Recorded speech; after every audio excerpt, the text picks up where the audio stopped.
Bible को जिनके पास Bible है वहाँ पे लिखा है, अय्यूब की किताब में 11 अध्याय उसकी 13 में लिखा है, यदि तू अपने मन शुद्ध करे और ईश्वर की ओर अपने हाथ फैलाए। लिखा कि यदि अपने मन को शुद्ध करे। आज हम चर्च में बैठे हैं लेकिन हम लोगों का मन शुद्ध नहीं है। जैसे पास्टर जी भी बता रहे थे, अलग अलग विचार हैं हमारे मनों में, अलग अलग चिंताएं हमारे दिल में रहती है। अगर ये ना हुआ तो वो कैसे करेंगे, अगर ये ना हुआ तो वो कैसे करेंगे। हर एक परिस्थिति में हम परमेश्वर के साथ वफादारी नहीं करते, हम हर एक परिस्थिति में परमेश्वर के साथ ईमानदारी नहीं करते। प्रार्थना में बैठते हैं घुटनों के बल, तब भी सोचते हैं परमेश्वर अगर आपने ये काम ना किया तो हम क्या करेंगे, अगर तूने ये ना किया तो परमेश्वर मैं चर्च में नहीं जाऊँगा, अगर परमेश्वर तूने ये ना किया तो मैं नहीं करूँगा। बाइबल बोलती है कि कौन इंसान है जो परमेश्वर के साथ ऐसे बातें कर सकता है। पंजाबी जी कहते हैं परमेश्वर ने धमकी लाने हैं। अगर बाइबल को अच्छी तरह से पढ़ो तो वहां पे लिखा है कि जो परमेश्वर ने 40 फास्ट किए तो शैतान परमेश्वर के पास भी चला गया। आप क्या चीज हो। जो परिस्थिति हमारी जिंदगी में होती है वो हमारी कमी के कारण होती है। जैसे उस राजा ने ऐसे प्रॉफिट अलीशा के अभिषेक का निरादर किया। उसने बोला कि मुझे देखने के लिए भी क्यों नहीं आए, मुझे देखने के लिए क्यों नहीं देखने के लिए आई, मैं क्या हूँ, मैं इतनी दूर से इतना सब कुछ लेके आ, इतने हीरे जवाहर लेके आ, लेकिन इसका इतना घमंड है कि ये इंसान मुझे देखने के लिए भी नहीं आया, मुझे मिलने के लिए भी नहीं आए। लेकिन वो क्यों नहीं आए, जैसे आप इंसान के बाहरी रूप को देखते हो ऐसे उनकी सोच नहीं थी। वो जो परमेश्वर की कॉलिंग थी, जो परमेश्वर की बुलावट थी, जो परमेश्वर की आवाज़ थी, उस आवाज़ को उन्होंने सुना। उन्होंने बोला कि जाके उसको बोल दे कि यर्दन की नदी में, वो नदी में जाके 7 बार डुबकी लगा ले। उन्होंने उनसे मिलना अच्छा नहीं समझा। जो अभिषेक से बड़े लोग होते हैं ना, वो ऐसे चीज़ों में अपना टाइम नहीं खराब करते। उसको मिलो, इसको मिलो, ये करो, वो करो। सिर्फ वो परमेश्वर के साथ समय बिताना पसंद करते हैं। पर घुटना दे गोडे टेके बैठो, कुछ बन जाओ जिंदगी दे विच गुस्सा ना कराया करो बार-बार, एक बार सुन लिया करो गल। वो लोग परमेश्वर की कॉलिंग को सुनना पसंद करते हैं क्योंकि हर टाइम वो परमेश्वर की रजा में रहते हैं, परमेश्वर की आशीष में रहते हैं। इसीलिए जब वो परमेश्वर की रजा में रहते हैं तो परमेश्वर की कॉलिंग को, परमेश्वर का शब्द को जब वो सुनते हैं ना, तो अपने मुंह से वो बोलते हैं तो वो शब्द पूरा रहता है। हम इतने सालों से चर्च में आते हैं लेकिन हमारी ज़िंदगी में वो चीज़ें पूरी क्यों नहीं होती, क्योंकि जो बाइबल हमें बताती है हम यहाँ पे आके दिखाते हैं हम बड़े धर्मी, हम बड़े ऐसे। लेकिन वचन के अनुसार, अगर आप मेरे पिछले समय में बोलता, अगर 6 दिन हम वचन के अनुसार चलेंगे ना, तो 7वें दिन में इतनी बड़ी अद्भुत भवाई हमारी ज़िंदगी में होगी ना, हमारे पास्टर जी को भी हमारे ऊपर नाज होगा कि मैंने इसके लिए 6 दिन मेहनत की है, 6 दिन मैंने इसके लिए मेहनत की है और प्रभु ने इसकी ज़िंदगी में ये काम किया है, इतनी बड़ी भलाई परमेश्वर ने इसकी ज़िंदगी में पैदा की है। तो वो चीज़ क्यों है कि यहाँ पे हम बैठ के परमेश्वर का आदर नहीं कर सकते 2 ढाई 3 घंटे, तो घर में जाके कौन परमेश्वर का आदर करता है।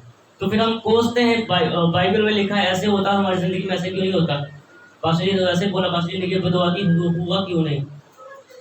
मुझे समझ नहीं आती, पंखा बंद करो तो बोलते गर्मी लगती है। पहले समय में लोग इतने लंबे कपड़े पहन के परमेश्वर की इबादत करते थे, क्या वो लोग परमेश्वर को खुश नहीं करते थे।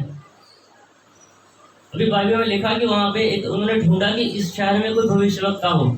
तो इतने पास्टर, इतने अपोस्टल, इतने परमेश्वर के दास है, क्यों नहीं लोग उनकी आवाज़ों को सुनते और अपनी जिंदगी में वो चीजें भलाई करते।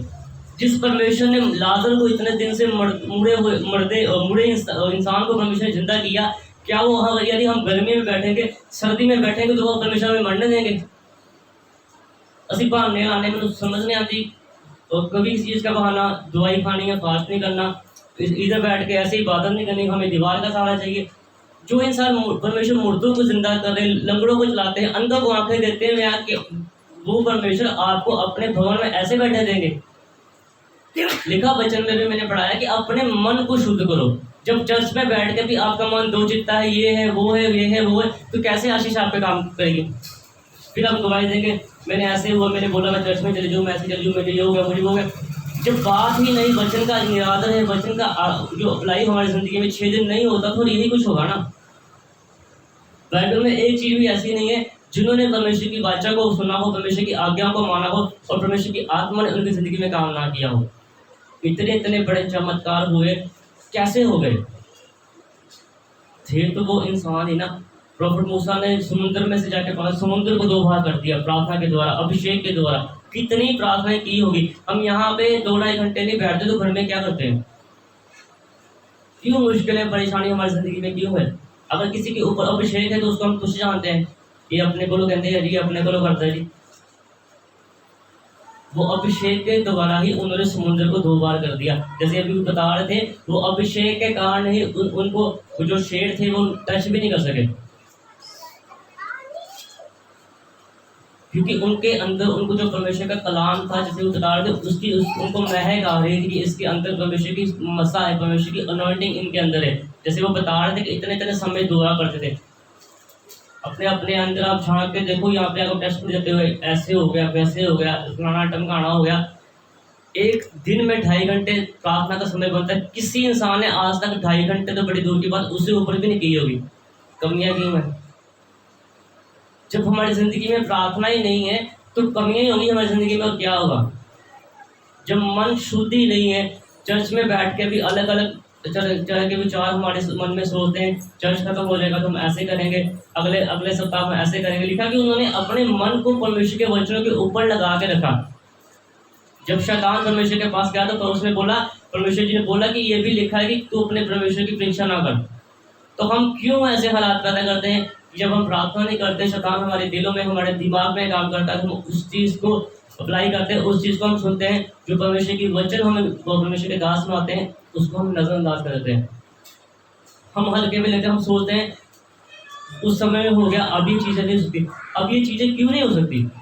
अब तो परमेश्वर का इतना अभिषेक, इतना मज़ा परमेश्वर का हर एक की ज़िंदगी में काम करता है। बस कमी चीज़ किस चीज़ की है कि हमें वो चीज़ें लेने नहीं आती।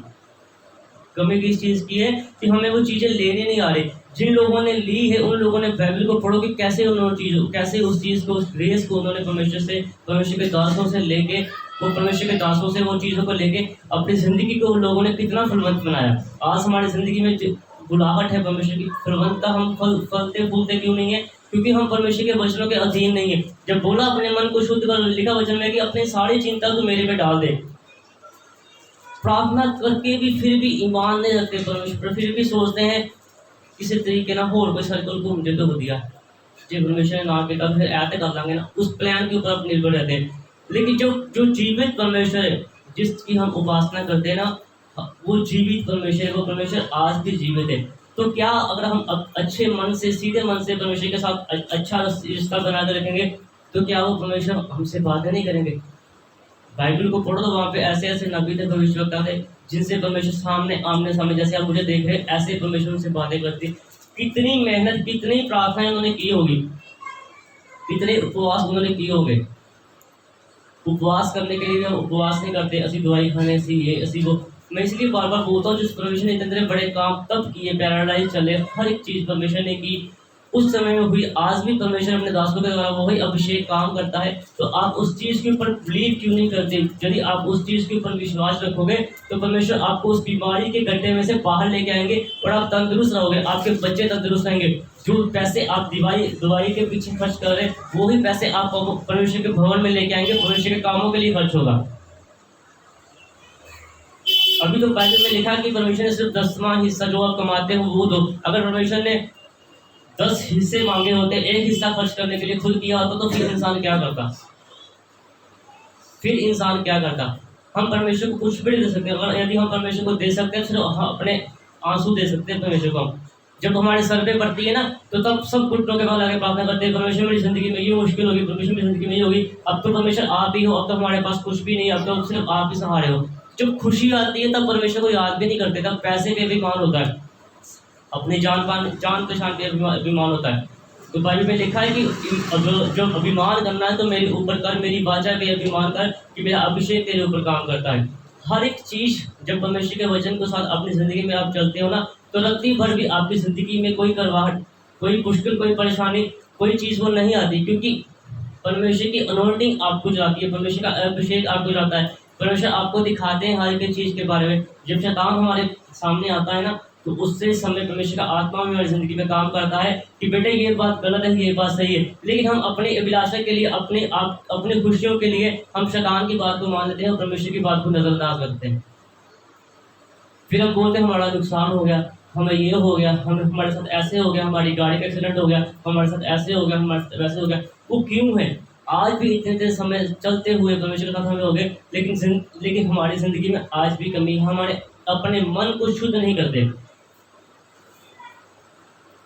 बाइबल में लिखा है कि परमेश्वर आपके समय पे काम नहीं करेंगे। अगर आप चाहते हो कि परमेश्वर मेरे समय पे काम करे ना, तो उसके लिए परमेश्वर की योजना को, परमेश्वर के प्लान को बदलना पड़ेगा। नहीं तो आप चाहे 10 साल जी लो, 20 साल जी लो, परमेश्वर ने जो समय निश्चित किया, परमेश्वर अपने समय पे काम करेंगे, क्योंकि हमारे मन शुद्ध नहीं है, क्योंकि हमारे मन शुद्ध नहीं है। हम दिखाते कुछ और है, क्षेत्र में हम कुछ और करते हैं। इसीलिए अब परमेश्वर का अभिषेक, परमेश्वर की ग्रेस हमारे ऊपर काम नहीं करती। इसलिए अलग अलग चिंताओं में लिखा बाइबल में कि तुम पैसे कमाते हो, लेकिन वहां पे डाल दो जहाँ पे शेख को निकल जाता है। क्योंकि जब पैसा आता है, सबसे पहले हम अपनी ज़रूरतों के, अपने घर के बारे में उस चीज़ को कैलकुलेशन करते हैं। कभी ये नहीं कैलकुलेशन करते कि परमेश्वर के भवन में, परमेश्वर की चीज़ों में किस चीज़ की कमी है, हम पहले वो काम करें। जिस परमेश्वर ने आपको सांस दिए हैं, आप जी रहे हो, यदि हम समर्पित करेंगे उस परमेश्वर के साथ अपने आप को, उसको देंगे, तो क्या परमेश्वर आपके घर में किसी चीज़ की कमी रहने देंगे? वचन में लिखा है कि तू पहले मेरे स्वर्ग राज की खोज कर, तो सब चीज़ें तेरे पीछे पड़ेंगी। लिखा कि पीछे पड़ जाएंगे तुम्हारे, अगर तुम पहले परमेश्वर के स्वर्ग राज की खोज को करेंगे। प्रेरितों की किताब पढ़ेंगे, वहां पे लिखा है 5:15 में क्या लिखा हुआ, पढ़ो आप। वहां पे लिखा कि एक अभिषेक ऐसा था कि जो परछाई के द्वारा लोग हील होते, परछाई के द्वारा लोग अच्छे होते, इतना ऐसा अनॉइंटिंग था। यहाँ तक कि लोग बीमारों को सड़कों पर ला कर खाटों और खटोलों पर लिटा देते थे कि जब पतरस आए तो उसकी छाया ही उनमें से किसी पर पड़ जाए। लिखा कि वहां पे जो मंजियां होंदियां उन्होंने होते, वहां पे लोग लेके आते थे उनको, बीमारों को लोग खटिया पे लेके आते थे। वहां पे दो बार लिखा ला ला कर, ला को आ, उसके बाद ला कर लिखा हुआ है। पंजाबी भी सर पढ़ो, किसी ने मिला पंजाबी पढ़ो, पंजाबी नहीं मिल गया किसी ने, पढ़ो पंजाबी पता नहीं किसे पढ़ा। फिर रसूला के बताओ 5 बार नहीं पढ़ रहा है, पंजाबी किसी ने नहीं मिला।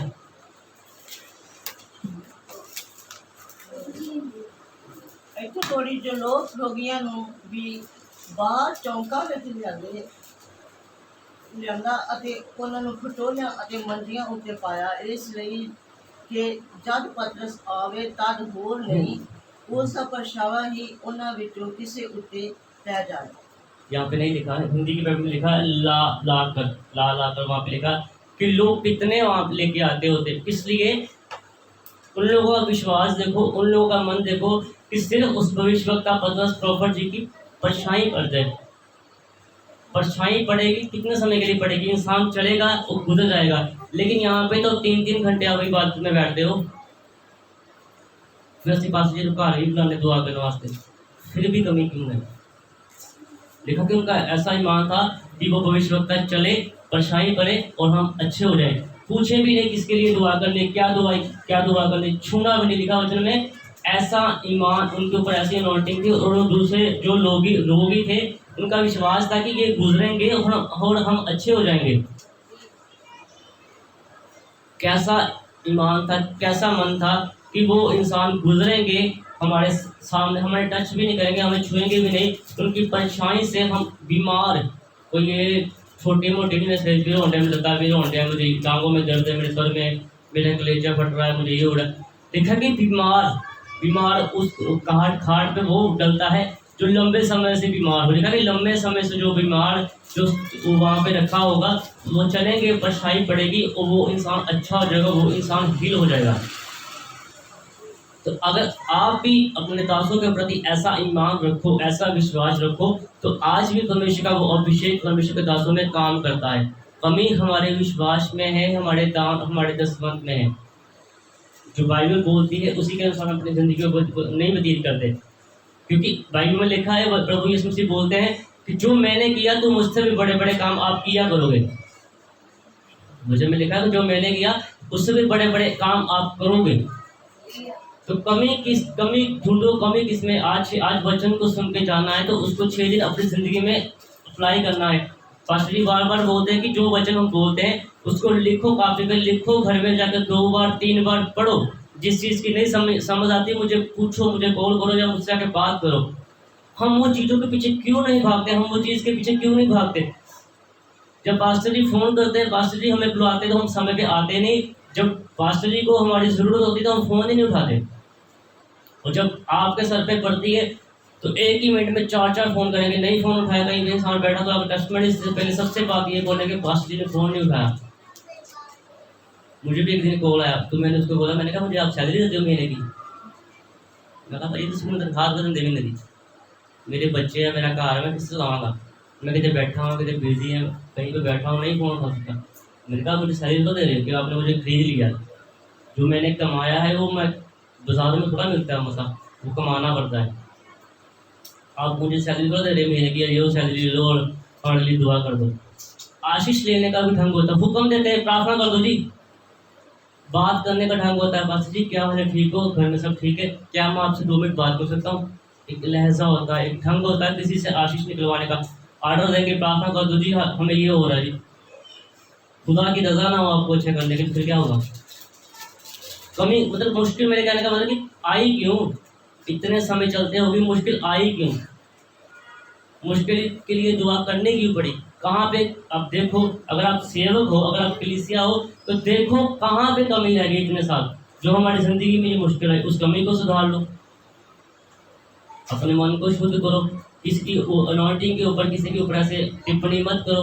क्यों क्यों ऐसी गलती हुई कि जिसके कारण बाइबल में लिखा कि परमेश्वर का आत्मा बोलता है कि पलटा लेना मेरा काम है, तो चुप रह के अपना काम कर, अपनी सेवा कर, जो तुझे मैंने सेवा दी है तो वो सेवा कर, बाकी का मैं खुद करूँगा, अभिषेक भी मैं चलाऊंगा, अभिषेक के द्वारा भी मैं चलाऊंगा।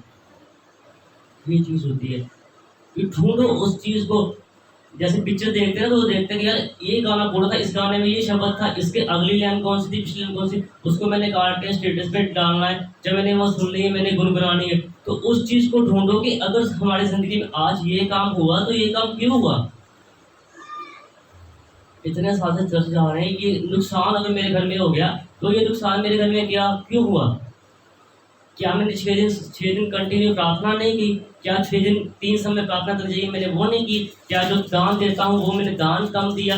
जब मैंने दसमंत नहीं दिया, जब परमेश्वर के दासों ने जो वचन चलाया, वचन सुनाया, 6 दिन मैंने क्या उस वचन के ऊपर अपने ज़िंदगी में अप्लाई नहीं किया? क्या मैंने अपने बच्चों के साथ वो वचन के ऊपर नहीं किया? कल मुझे चंडीगढ़ से फ़ोन आया, वो औरत ने मुझे बोलती कि मेरे लिए दुआ कर दो। मुझे पहले दुआ की तो उसका लड़का वो लड़की को उठा के लेके आ गया, तो बोलती दुआ कर दो। तो परमेश्वर ने मुझे बताया कि उस लड़के के दामाद का क्या नाम है। तो मैंने उसको बताया, मैंने कहा ये नाम है, बोलती यही नाम है। तो मैंने बोला लड़की का ऐसा नेचर है जिसको आपका लड़का उठा के लेके आ गया। हाँ। तो कल फिर फ़ोन आ गया, बोलती नवी जी दुआ कर दो। तो मैंने कहा सिस्टर जी चंडीगढ़ कौन सा दूर है, 4 घंटे का रास्ता, चर्च में आओ। तो बोलती कि मैं अपने बच्चों से डरती हूँ, मैं चर्च नहीं आ सकती। मैं हैरान हो गया, मैं मुझे वहाँ पे भी गए बच्चा को डरते हैं।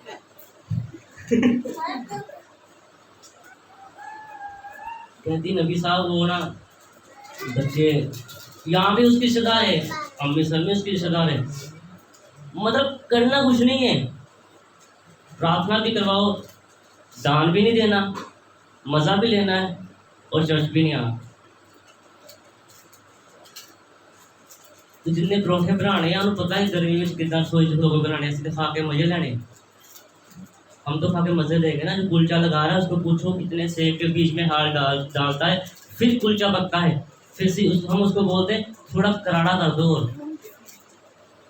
कराड़े का मतलब कि थोड़ा मसे वाली दुआ कर दो और उसी टाइम काम हो जाए। मैं हैरान हो गया, मैंने कहा कहती मैं बच्चों से डरती हूँ। मैंने कहा भला हो आपका, परमेश्वर आपको बरकत दे। मतलब कि मन में वो चीज़ें हैं, मन में चंडीगढ़ में जितने बड़े पास्टर हैं, जितने बड़े परमेश्वर के दास हैं, लेकिन मन में वो चिंता है। अभी मैंने कुछ समय के बाद वहाँ पे जाना भी है, तो परमेश्वर ने एक रास्ता भी खोला मेरे लिए वहाँ पे कि वहाँ पे हम रुक भी सकते, और भी आदमी हैं वहाँ पे जानते वाले, लेकिन परमेश्वर रास्ता खोलते हैं, परमेश्वर आदत को बढ़ाते हैं। वो किस लिए कि जो हम दुआ करते हैं ना, वो ही चीज़ें हमें आदत दिलाती है।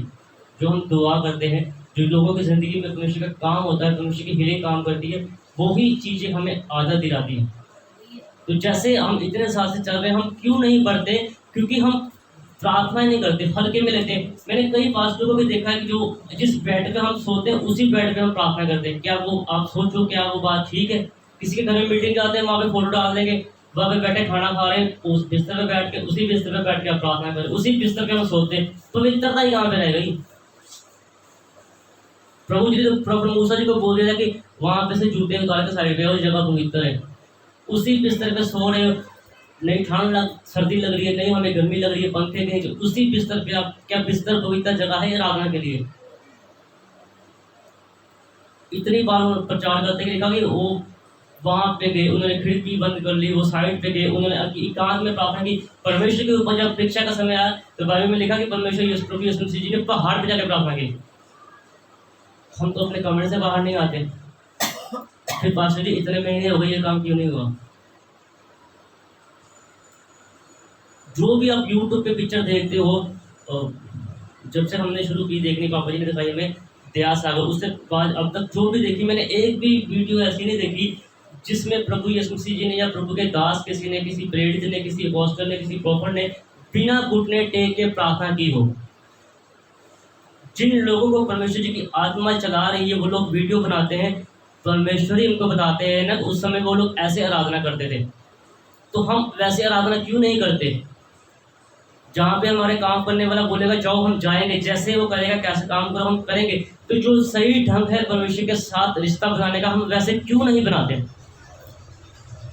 क्या अगर हमारे घुटनों में दर्द होती है तो क्या परमेश्वर को घुटनों के दर्द को ठीक नहीं कर सकते? कितना समय लिखा कि बाइबल में लिखा कि मैं भी तुझे देखता हूँ फिर थोड़े में तू कितना वफादार। जब परमेश्वर के वचन में लिखा कि परमेश्वर ने हर एक को उसकी अनुसार, जो उसकी कैपेबिलिटी है उसके अनुसार परमेश्वर ने तोड़े दिए, मसा के तोड़े दिए। और एक जगह वचन पे लिखा कि परमेश्वर ने उनको 10 गुना किसी को दिया, किसी को 20 गुना दिया, किसी को कितने सिक्के दिए, उसको किसी ने वहाँ पे दबा दिया, किसी ने वहाँ पे ये किया, किसी ने वहाँ पे वो किया।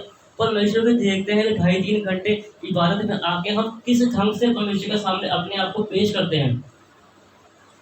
यहाँ पे स्वर्ग दूत मंडराते हैं, मैं हमेशा बोलता हूँ, किसी को नजर आते किसी को नहीं आते। स्वर्ग दूत यहाँ पे मंडराते हैं, परमेश्वर की आत्मा यहाँ पे चलती, वो देखती है, एक एक बात को नोट करते हैं। 1 सेकंड आपने कैसे बैठे, 1 सेकंड आप कैसे बैठे। तब तो बोलता हूँ जो परमेश्वर ने मुर्दों को जिंदा किया, लंगड़ों को चंगे किया, क्या वो आपके शरीर में किसी बात की कमी रहने देंगे कि आप ऐसे बैठोगे तो आपके घुटने नहीं चलेंगे, आपकी टांगों में? परमेश्वर के लिए सहो तो सही। पास्टर अलका जी ने बताया था कि तो कितने जख्म परमेश्वर की बॉडी में थे जब परमेश्वर क्रूस पे दिया गया, तो वो उस समय में वो इंसान बन के यहाँ पे आए थे। सहा परमेश्वर ने मेरे पापों के लिए, आपके पापों के लिए सहा परमेश्वर ने। कितनी बड़ी पास्टर ने बताया, पता नहीं कितना वेट था उस क्रूस का, जिसको उन्होंने कंधे भी उठा के लेके गए। और बाइबल में पढ़ो, लूका की जीव में लिखा कि धन्य है जो मेरी क्रूस उठा के चलता है। और लिखा कि आगे आगे मत्ती में लिखा क्रूस उठा, लूका में लिखा कि प्रतिदिन मेरी क्रूस उठा के मेरे पीछे चलो। तो मेरे जैसा इंसान अगर बेवकूफ हो तो वो सोचेगा प्रभु मैं रोज दुख उठाऊँ आपके लिए। लिखा वहां पे हिंदी की में लिखा प्रतिदिन क्रूस उठा मेरे पीछे चल। उसका मतलब क्या है? कुछ दुख उठाना है परमेश्वर के लिए। तो मेरे जैसा बेवकूफ बोलेगा कि परमेश्वर मैं रोज दुख उठाऊँ आपके लिए। जब तक सहेंगे नहीं, आज सब कुछ कैसे हो रहा है? लिखा कि पिता पुत्र पवित्र आत्मा एक ही चीज है। जब परमेश्वर ने सहा, आज वो पवित्र आत्मा होली स्पिरिट काम करता है। हम कुछ नहीं कर सकते, हम किसी को हाथ लगा के या किसी को ऐसे बोल के आंखों में देखो, जब हम भविष्यवाणी करते हैं हम कुछ भी नहीं कर सकते। परमेश्वर की आत्मा, परमेश्वर का मसा, परमेश्वर की अनॉइंटिंग, पवित्र आत्मा जो हमारे साथ खड़े होते हैं, हमारे पास खड़े होते हैं, वो सब कुछ काम करते हैं। जब प्रभु यीशु मसीह इस दुनिया में आए तब भी वही आत्मा, वही स्पिरिट था जो काम करते थे। तो वो क्यों वो स्पिरिट हमारी जिंदगी में, जो हमारे जीवन में वो स्पिरिट क्यों नहीं आ जाए? क्योंकि संसारिक चिंताओं में, संसारिक अभिलाषों में हमने अपने आप को ढकेल दिया है। जिस काम पे जाते हैं ना उसके लिए उठते हैं सुबह टाइम पे, लेकिन पास्टर जी बोलते सुबह उठ के दुआ करो, वो नहीं करनी होती, नहीं रात को बोलो वो नहीं होती, दोपहर को वो नहीं होती। तो इतने साल जी लिए, तो जब प्रार्थना में कमी पूरी नहीं होती तो आशीष में वो जो तकड़ी होती है वो कैसी पूरी होगी? जब प्रार्थना की इतने सालों से इतनी कमी, अब देखो इतने साल जिए, इतने साल में कितने घंटे हम पीछे चले गए परमेश्वर से। कितने लोगों को ईमान है कि अगर प्रभु आ जाए तो हम स्वर्ग में जाएंगे? कितने लोगों को ईमान है? आपका ईमान तो अच्छी बात है, लेकिन परमेश्वर अपने तराजू में तोलेंगे फिर लेके जाएंगे। कई चीजें ऐसी होती है, यहाँ पे भी अधूरे, वहां पे भी अधूरे। किस चीज के मुझे समझ नहीं आती, किस चीज के पीछे भागते हो कि वो चीजें जो रहेंगी नहीं यहाँ पे। डैडी जी हमेशा बोलते हैं कि जब इंसान आता है तब भी रोता है, जब जाता है तब भी रोता है। तो किसके लिए कर रहे हो? किसके पीछे भाग रहे हो? किस जरूरतों के पीछे, किस ख्वाहिशों के पीछे भाग रहे हो? वचन में तो लिखा है कि मांगो तुम्हें दिया जाएगा, खटखटाओ तुम्हारे लिए खोल दिया जाएगा, पहले मेरे स्वर्गराज की खोज करो, खोज करो, फिर तुम्हें दूंगा। तो किसके लिए इतने इतने लाख, इतने इतने बड़े घर, इतने इतने बड़ी गाड़ी, किसके लिए? जिस चीज के पीछे भागते हो, गाड़ियां, घर, ये वो, धन दौलत, क्या वो स्वर्ग में लेके जाएगी? बाइबल में तो लिखा है कि धनवान ने बोला परमेश्वर अगर मैंने किसी से लिया तो मैं उसको ज्यादा गुना वापस कर दूंगा। तो क्यों लिखा वो? आप उस शोहरत के पीछे, उस चीज के पीछे, उस जरूरतों के पीछे भागते हो। जो मैं बोल रहा हूँ सब चीजें बाइबल से, मैं पढ़ा नहीं रहा, लेकिन मुझे मेरे अंदर वचन है, मेरे अंदर कलाम है, तो मैं बोल रहा हूँ, मैं आपको नहीं वो पढ़ा रहा। प्रोफेट एलिया जिनके पास गए, उस औरत के पास क्या था? एक आटा और इतना सा तेल, उसने दे दिया। उसने तो बोला नहीं कि परमेश्वर मेरा एक ही बेटा है, मैं कल को अगर कुछ हो गया तो मैं क्या खाऊंगी, मेरा बेटा क्या खाएगा? उनको पहचान थी, उनको पहचान थी कि यह भविष्यवक्ता है, ये नबी है, ये प्रोफेट है। तो हम अपने पास्टर को क्यों नहीं समझते वो चीज़?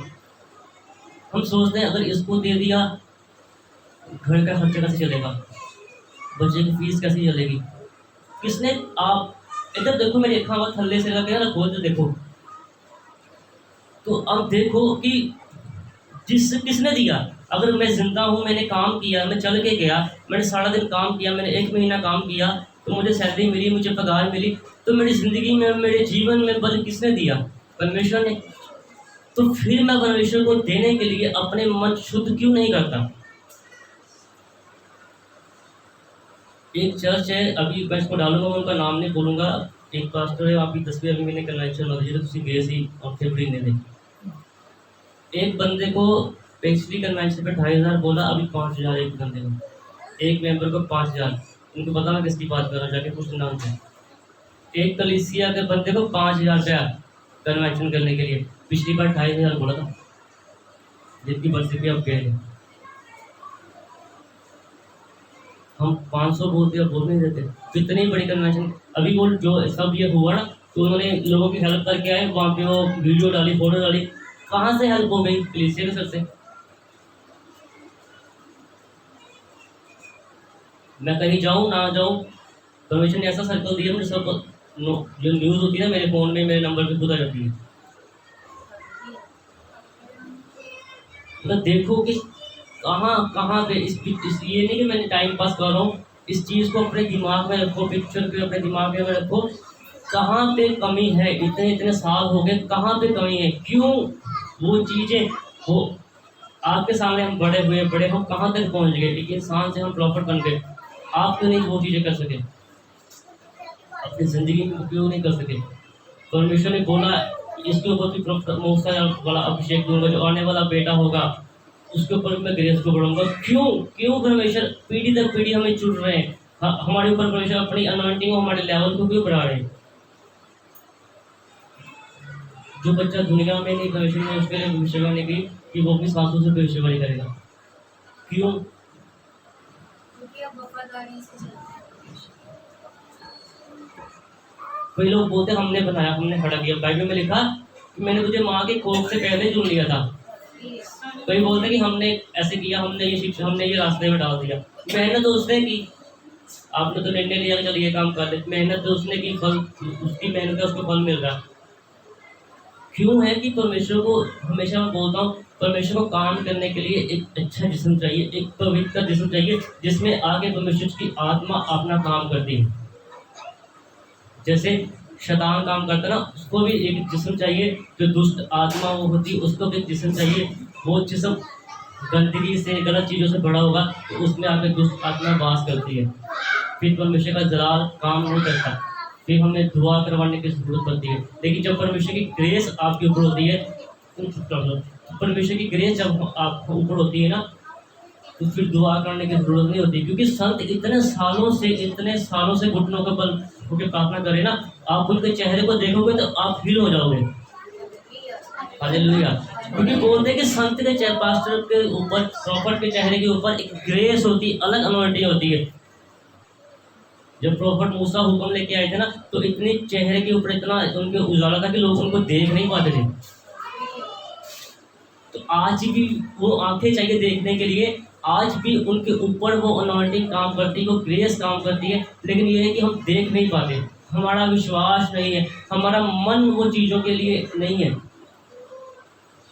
एक ईमान था ना सूबेदार का, बोलता है कि परमेश्वर यहाँ से बोल वो काम हो जाएगा। तो असी हम यहाँ पे आके घुटने टेके प्रार्थना करा के 5 मिनट पास्टर जी सर के ऊपर हाथ ना लगे तब तक हमारा मन नहीं खुश नहीं होता। नहीं, पास्टर जी हाथ रख के दुआ करो, अच्छी सी दुआ करना। कैसे कैसे ईमान थे आप देखो। परमेश्वर ने आंखों पे मिट्टी लगाई, वो अच्छे हो गए। परमेश्वर ने आवाज़ दी, लाजर बाहर आ, वो बाहर आ गए।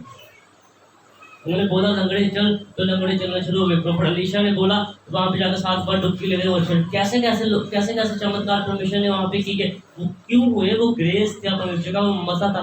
तो क्या वो ग्रेस, वो मसा आज से काम करता? आज भी वो चीज़ें काम करती हैं, लेकिन कमी इस चीज़ में है कि हम वो चीज़ों को अप्लाई नहीं करते अपनी ज़िंदगी में। अपने मन को शुद्ध रखो, अपने मन को शुद्ध रखो, ताकि परमेश्वर की आशीष को, परमेश्वर की ग्रेस को और परमेश्वर की एक योजना जो हमारी ज़िंदगी में परमेश्वर ने प्लान की है ना, उसको अपने दासों से, परमेश्वर के दासों से जाकर पूछो कि परमेश्वर की योजना, जो परमेश्वर की ग्रेस, जो परमेश्वर ने हमारे लिए रखा है, परमेश्वर ने अगर ज़िंदगी में भेजा या 70 साल 100 साल उम्र दी है ना, तो परमेश्वर ने हर एक के लिए एक योजना है। परमेश्वर की अलग अलग योजना है, अलग अलग तरह की परमेश्वर ने सेवकाई दी है।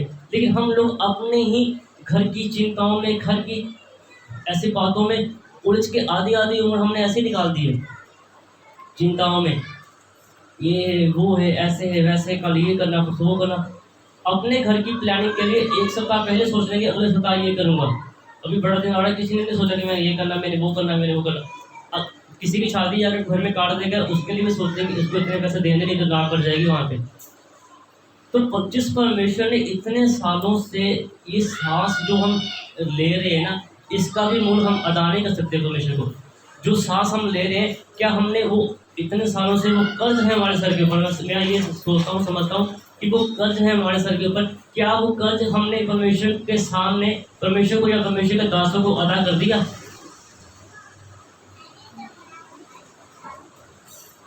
है ना, वो कर्ज है हमारे ऊपर, क्या वो चीज़ें हमने अदा की? नहीं की। इसलिए बाइबल में लिखा है कि बाइबल बोलती है इस चीज़ को। मैं एक जगह आपको बताता हूँ कि लोग ढूंढते थे, आज तो इतने संत हैं, इतने पास्टर हैं, एक जगह मैं बताता हूँ, वहाँ पे लिखा है कि वो ढूंढते थे कि यहाँ पे कोई भविष्यवक्ता हो।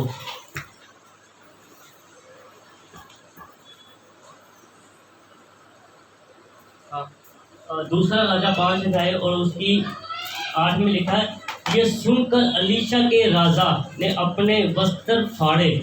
परमेश्वर के भगत अलीशा ने राजा के पास कहलाया भेजा कि तूने क्यों अपने वस्त्र फाड़े?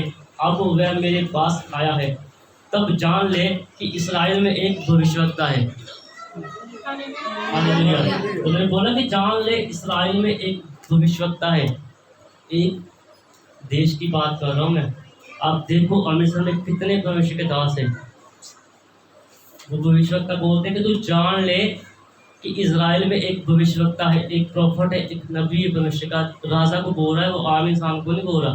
राजा को बोला कि तू जान ले एक प्रॉफिट, एक भविष्यवक्ता यहाँ पे है। तो क्या परमेश्वर के दास आज हमारे पास, चाहे हमारे मोहल्ले में, चाहे हमारे चर्चों में नहीं है? बहुत चीज़ें हैं, लेकिन अपने मन को हट्टी ना करो, अपने मन को नम्र करो। जैसे परमेश्वर की आत्मा आपको चलाते हैं वैसे चलो, ताकि परमेश्वर की ग्रेस, परमेश्वर की योजना आप हर एक की ज़िंदगी में पूरी हो। सो परमेश्वर आप सबको बरकत दे। और परमेश्वर की आत्मा ऐसे कुछ मुझे बताएंगे, उनके लिए मैं भविष्यवाणी करूँगा, बोलूँगा, और उस समय पे हम खत्म करेंगे। परमेश्वर का जलाल, परमेश्वर की ग्रेस हर एक के ऊपर हो। परमेश्वर आप सबको बरकत दे। ठीक है, चल चुकी। आइए हम सब